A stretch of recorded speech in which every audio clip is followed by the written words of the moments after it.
પેલો પાંદર ગયો જાલંધર નાવના બગર આયા જાળી મિલે આણ સોટી સો સાહેબ માય ખાયા जालंधर बंद कैसे लगाते हैं या कैसे लगता है, इसमें दोनों बातें हैं। लगता भी है तो लगा भी सकते हो, मगर जालंधर बंद जब लगता है तब क्या होता है, जाड़ी, जाड़ी किसको कहते हैं, दाढ़ी को। ये कहाँ मिली, सूंडी, सूंडी कहाँ है, नाभि में। बहुत जगह मैं जाता हूं तो कहते हैं कि भाई ऐसा होना चाहिए, ये दाढ़ी नाभि को लगनी चाहिए, ये बंद नहीं है, वो सो गए भजन में, ये बंद नहीं है। बंद तो ऐसा लगे कि जब सीधे बैठे और ये जो नाभि है, जो सूंडी है और ये जाड़ी है, ये दाढ़ी है, ये छाती को लगाए, यानी एक रेस में ये लगनी चाहिए और ऐसा बैठा रहना चाहिए। ये है जालंधर बंद के लगने की अवस्था। ये अवस्था नहीं है, वो तो सो गया, नीचे उसकी गर्दन चली गई है, वो सो रहा है कि भजन कर रहा है इसका पता ही नहीं चलता। ये जालंधर बंद नहीं है। जालंधर बंद क्यों लगाना पड़ता है, पहले इसके कारण को समझो। जालंधर बंद लगने से और मूल बंद लगने से क्या होता है, पहले वीडियो में मैंने बताया। मूल बंद मूलाधार में लगता है और मूल बंद लगने से अपान वायु बाहर नहीं जाता, ये ऊपर जाता है। और जालंधर बंद लगने से प्राण वायु ऊपर नहीं जाता, नीचे जाता है। अब ये अपान ऊपर और प्राण नीचे, नाभि में दोनों प्राण अपान मिलते हैं, एक ऊर्जा, एक प्रेशर नाभि में बढ़ता है, जो प्रेशर नीचे कुंडली को खोलता है, सुषुम्ना का मुख जो बंद है उसको खोला जाता है। ये खोलने का तरीका है, महाराज कहते हैं जाड़ी मिले आन सुंडी सु साहेब माय लखाया। साहेब क्या, सत्सबक, सत्सबक यहाँ लग सकते हैं। अंदर में क्या क्रिया हो रही है, ध्यान की स्थिति क्या है, ये हम लग सकते हैं। इस प्रकार बंद लगाने से भजन करोगे। ध्यान रखना, जब तक कोई प्रशिक्षक या ये बंद लगाने वाला आपको नहीं मिलेगा तब तक भूल से भी ये बंद नहीं लगाना।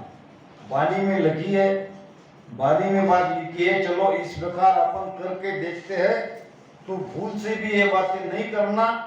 क्योंकि अगर ये प्राण अपान की गति बराबर ठीक हुई तो ठीक है, अगर वो गति ठीक नहीं हुई, सुषुम्ना के रास्ते से न जाते हुए कहीं ईड़ा में कहीं पिंगड़ा में चले जाए तो तकलीफ होगी, आनंद नहीं आएगा और बाद में फिर कभी भजन नहीं कर पाओगे, यानी भजन करने में तकलीफ होगी। इसलिए जब तक कोई बताने वाला नहीं है, प्रशिक्षक नहीं है, तब तक इस बंद को लगा के भजन ना करना, अपना चलने देना सास सुसास में राम राम।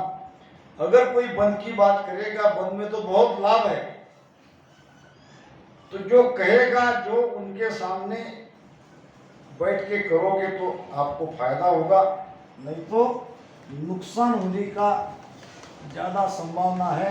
इसलिए बंद को सोच विचार कर लगाना,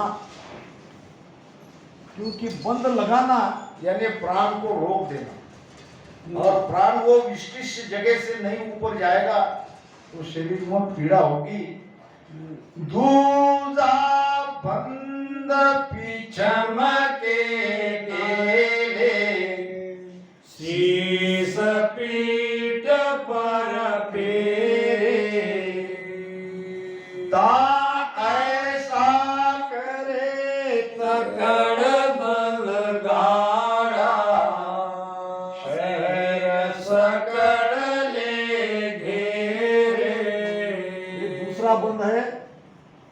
उतानपाद कहाँ लगता है? मेरू में। क्यों लगता है? ये जो हम सांस ये श्वास ले रहे हैं, ये उश्वास ऊपर जा रही है, यहाँ भी जालंधर बंद लगा है, यहाँ भी मूल बंद लगा है, तो ये सांस उश्वास की प्राण ऊर्जा ये कुंडलिनी को जगा के सुषुम्ना के रास्ते से ऐसे ऊपर जाएगी। ऊपर जाएगी तो यहाँ उसको ब्रेक है, यहाँ ये ऊर्जा रुकी जाएगी, क्योंकि वहां रोकने वाला ऐसा स्थान है मेरू में। रुकने का ही महाराज कहते हैं यहाँ उतानपाद बंद लगा है। उतानपाद लगने का प्रमाण क्या है? दूजा बंद पिछम के गेले शीश पीठ पर फेरे। पीठ पर फेरे का मतलब ये मस्तक यहाँ तक आ जाता है, बहुत बहुत दिन तक नहीं लगता है। राजस्थान में पीपाड़ में एक लड़की को मैंने देखा, 4-4.5 घंटे को मेरे पास सामने बैठी और लोग चिंतित थे, भोजन नहीं किया था, इस बंद को निकालो। घर वाले कहने लगे, मैंने बोला निकालने में कोई हर्ज नहीं, मगर ये जो आनंद है, ये जो स्थिति है, ये बहुत कम देने को होती है। उसको आनंद लेने दो, उसको कुछ नहीं हो रहा है। आपको लग रहा है उसकी गर्दन टेढ़ी हो जाएगी, ऐसे हो जाएगा, वैसा हो जाएगा। अब सभी रामस्नी थे, सभी जानते थे बंद के बारे में, और फिर बहुत ज्यादा समय होने के बाद बंद को खोलना पड़ा। इसीलिए मैं कहता हूं जिसको बंद का अनुभव है उसी के सामने भजन करोगे आप। यहाँ कोई बंद बताने वाला नहीं है, उतानपाद बंद लग गया तो क्या करोगे? तो इसलिए अनुभवी ध्यानी चाहिए, जिसके सामने बैठ के आप ये बंद का सारा भेद समझा सके। तो ये लगा है मेरू में। मेरू में क्यों लगा है? यहाँ आगे ये प्राण ऊर्जा ऊपर नहीं जा रही है, ये यहीं पे जमा हो रही है। ये पूरे धीरे धीरे धीरे पूरे पीठ में जमा हो रही है, ये सारा दर्द हो रहा है, पूरी पीठ अकड़ रही है, और यही महाराज का ध्यान अटका था। महाराज ने भजन में कहा है, अटकर यो रे साधु, अटकर यो रे, अटकर यो रे साधु, अटकर यो रे, कोई मोल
पत्थर पर आसन मेरा, पावन पत्थर पर आसन मेरा, ऋण नींद नहीं लीवी,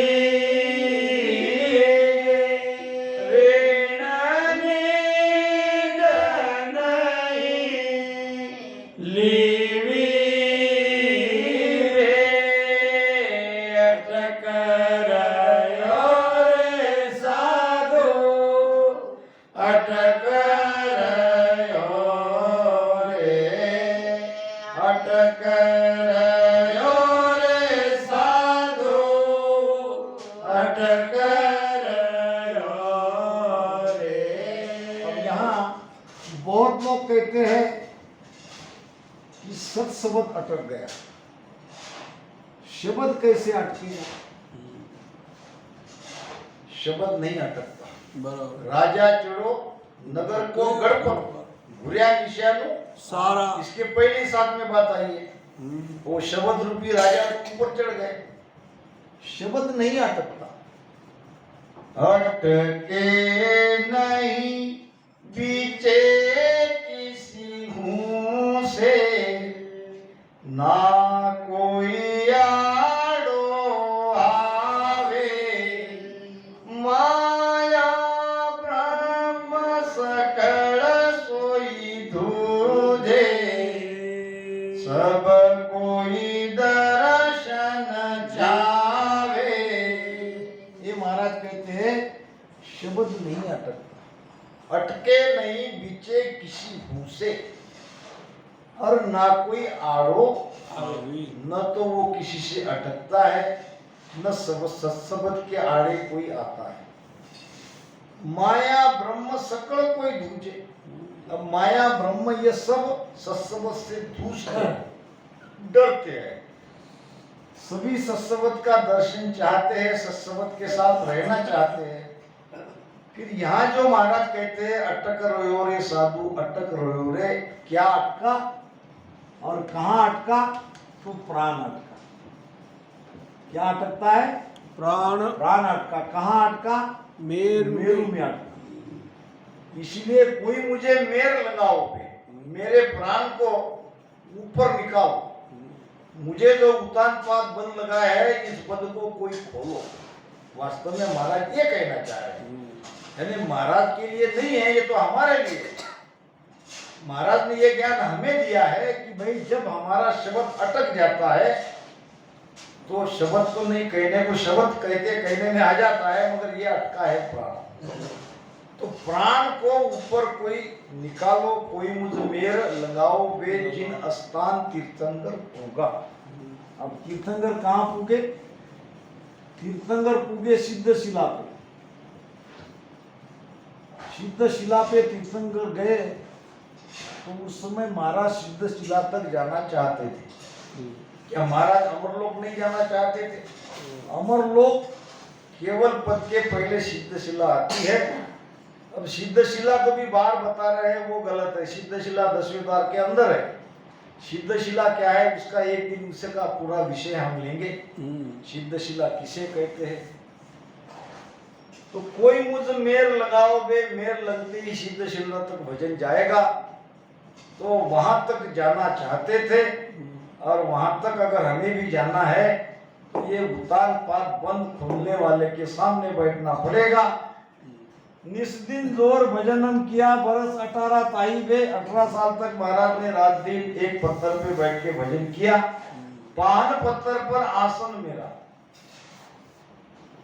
यानी पहाड़ के ऊपर एक पत्थर, और पत्थर के ऊपर रात दिन उन्होंने भजन किया, वहां बैठे। और ऋण नींद नहीं लेवी पे,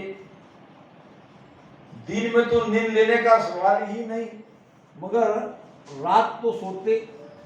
महाराज कहते कि मैंने न दिन में सोया न मैं रात में सोया, भजन ही करता रहा। और शब्द और सुरती के साथ भजन जब किया तो यहाँ मेरू में प्राण अटक गया, बंद लग गया। त्रिकोटि में रवि जेऊर जानो, त्रिकोटि में रवि जेऊर जानो, मोत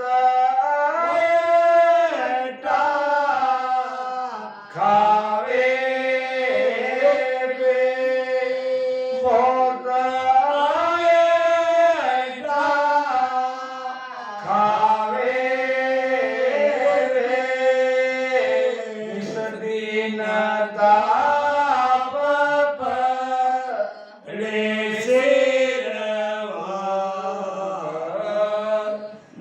दिन ताप रे सिर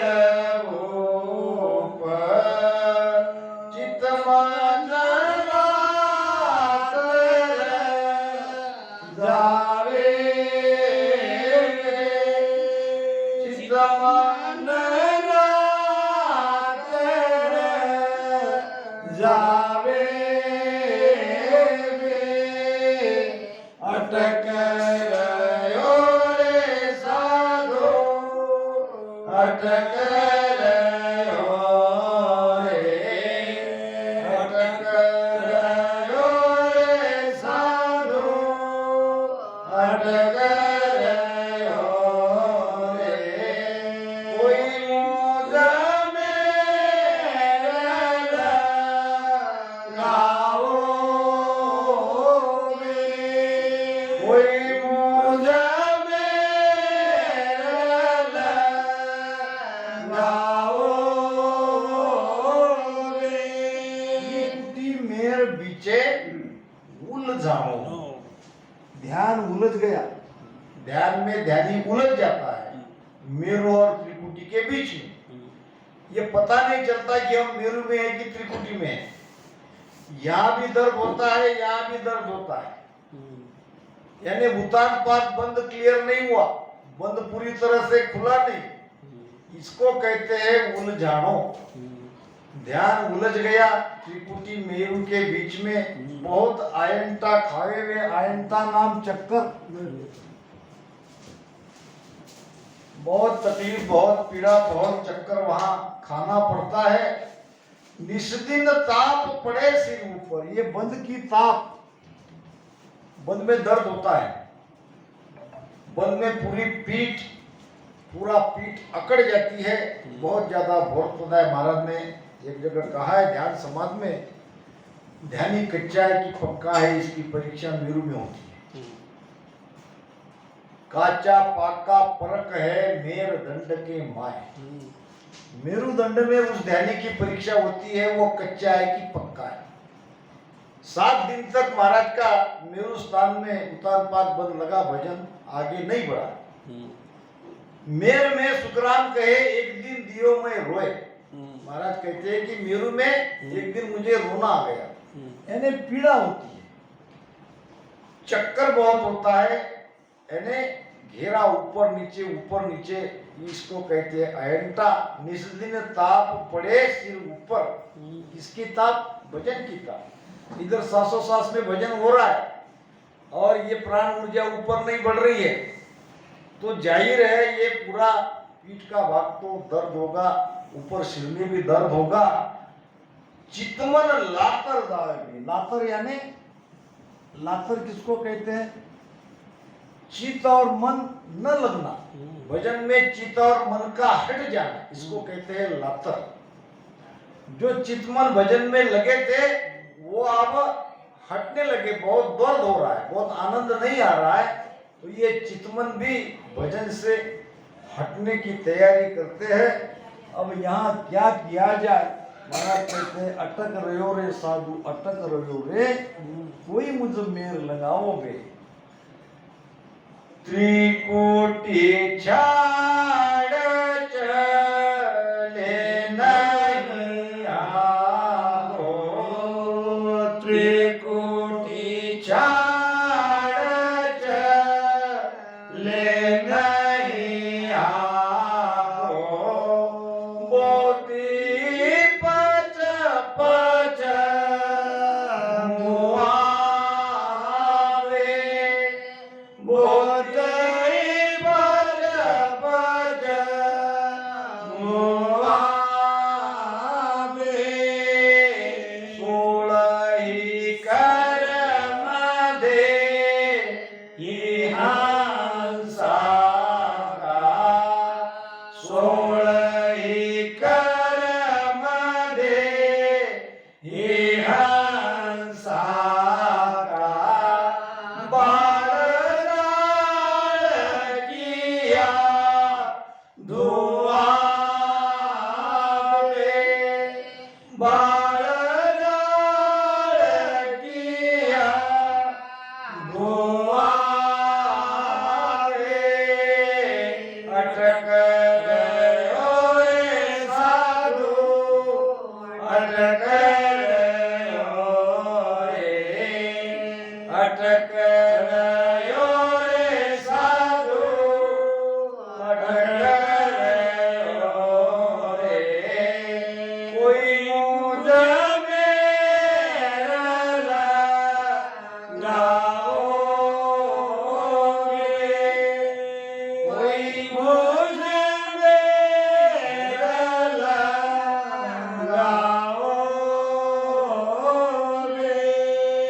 अब मेरू का बंद खुल गया उतान पार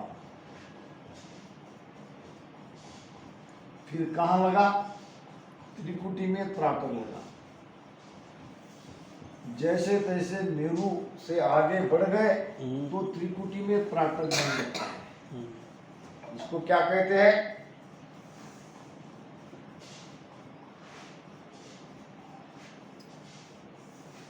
यानी एक जगह खुल गया तो दूसरी जगह अटक गए त्रिकुटी छाड़ चले नहीं आवो अब त्रिकुटी का त्राटक बंद लगने से ये पूरा शरीर दर्द होने लगा आँखियां लाल हो गई ऊपर में खिंचाव आता है दोनों कनपट्टियां बहुत जोरदार दर्द होता है त्रिकुटी झाड़ चले नहीं आओ अब बहुत ही पचपच मुआ पे यानी भजन करते करते हार गए पचना यानी क्या हारना भजन करते करते थक जाना फिर भी ये बंद नहीं खुल रहा है त्रिकुटी से आगे नहीं जा रहे प्राण ऊर्जा ऊपर 10वें द्वार तक नहीं जा रही त्रिकुटी झाड़ चले नहीं आगो बहुत ही पचपच मुआ और 16 ही कर्म अब 16 कर्म क्या है 16 कर्म है 16 संस्कार महाराज का शरीर ब्राह्मण था और ब्राह्मण में 16 संस्कार होते हैं जन्म से मृत्यु तक जन्म से मृत्यु तक 16 संस्कार करना पड़ता है उसमें नामकरण मौंज शादी ऐसे अलग अलग प्रकार के संस्कार है इसको 16 कर्म का है ये शरीर के लिए है महाराज को लगा कि ये 16 संस्कार में कहीं मैं अटका हूं इसलिए मेरा ध्यान आगे नहीं बढ़ रहा है इसलिए ये त्राटक बंद नहीं खुल रहा है तो 16 ही कर्म देही हंस लारा ये शरीर के 16 प्रकार के कर्म को बाल दिया जला दिया उसका धुआं कर दिया उसको सबको छोड़ दिया 16 ही कर्म देही हंस लारा बाल जाल किया धुआं पे सबको छोड़ दिया एक भजन में ही सुरती लगाई रात दिन भजन करने लगा फिर भी त्रिकुटी से आगे नहीं बढ़ रहा अटक रहो रे साधु अटक रहो रे आगे महाराज फरमाते हैं जग का स्वाद बात सब छाड़ा जग का स्वाद बात सब छाड़ा आशा न राखे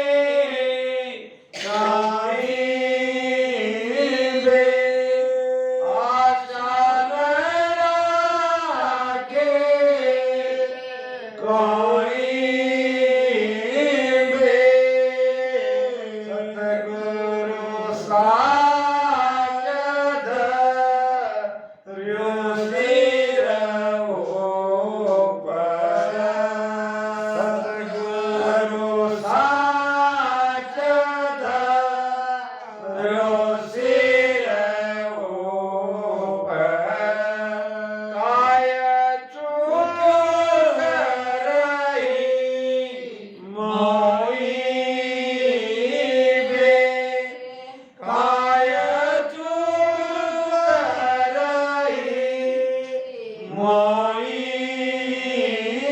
बे अटक रहो रे साधु अटक रहो रे अटक रहो रे साधु अटक रहो रे कोई मुझ में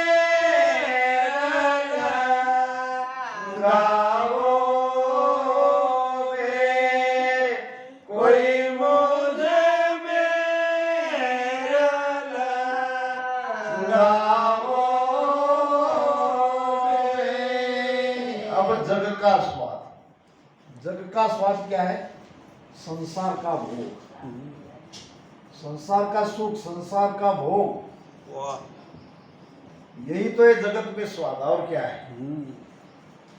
जग का स्वाद बाद सब छाड़िया, छाड़िया सबको छोड़ दिया और आशा न राखी कहीं भी संसार का भोग वापस मिले, ये भी आशा नहीं की, छोड़ दिया और उसकी आशा भी नहीं रखी, फिर भी ध्यान आगे नहीं बढ़ रहा। अब सदगुरु नहीं किया ये भी बात नहीं, सदगुरु साच धर्यो सिर ऊपर, यानी सदगुरु ने जैसा भेद बताया, सदगुरु भेद से भजन किया, जग के सारे भोगों को छोड़ दिया, जगत की सुख की आशा भी नहीं रखी, सदगुरु ने जो भेद बताया उस भेद से भजन भी किया। अब क्या गलती है? अब ध्यान आगे नहीं बढ़ रहा है, इसकी क्या चूक क्या कारण है? क्या गलती है? मेरी क्या गलती हो गई? महाराज कहते हैं काय चूक रही मुई दे। देखो ध्यान में इतनी तैयारी चाहिए, इतनी तड़प चाहिए, तब ध्यान बढ़ता है। हम तो थोड़ी देर ध्यान में बैठ के ध्यान में उठ जाते हैं। कि कब हम कहेंगे कि हमारी क्या गलती है? हम तो यहाँ रात दिन आके भजन कर रहे हैं, फिर भी ध्यान नहीं बढ़ रहा है। ये हमारे अंदर में हमारी आत्मा पुकारनी चाहिए, ये तड़प हमारे अंदर भी चाहिए। अब उपाय बता रहे महाराज के सुख राम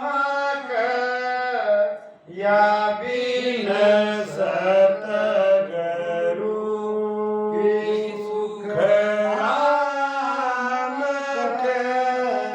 या बिन सतगुरु कसर नसरोगे कोई कसर नसरोगे कोई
जब तक सदगुरु नहीं कहेंगे, जब तक सदगुरु आगे का रास्ता नहीं बताएंगे, तब तक अटकना ही अटकना है। के सुखराम कया बिन सदगुरु कसर न सूझे काई भी। हमारे अंदर क्या कसर है, यानी कमीपना, ये सदगुरु ही बताएंगे। जब तक हम सदगुरु कब बताएंगे, जब तक सदगुरु के नहीं पूछेंगे। सदगुरु के सन्मुख जाना पड़ेगा, उनको बताना पड़ेगा। जब बताएंगे तो भजन करके बताना पड़ेगा, तो भजन में क्या कसर है ये सदगुरु बताएंगे। ये कसर सदगुरु निकालेंगे, क्योंकि सदगुरु इन सब अनुभव से गुजरे हैं। कह सुखराम कया बिन सदगुरु कसर न सूझे काई बे। सदगुरु सत स्वरूप दया करो। दया क्या करनी पड़ेगी? प्रार्थना, विनंती, बात आएगी प्रार्थना पे। दया करो, दया करो, नम्रता से प्रार्थना करो। सतस्वरूप भगवान को प्रार्थना करो, सदगुरु को प्रार्थना करो। अब जो भी गुनाह हो गया, जो भी कर्म हो गए, ये कर्म की सजा हमें ध्यान में मत दो। हमारे हाथ से जो गुनाह हुआ है, जो कसर हमारे हाथ से हुई है, इसकी तरफ मत देखो। हम पर मेहर करो, कृपा करो और हमको आगे 10वें द्वार तक पहुंचाओ। गुनाह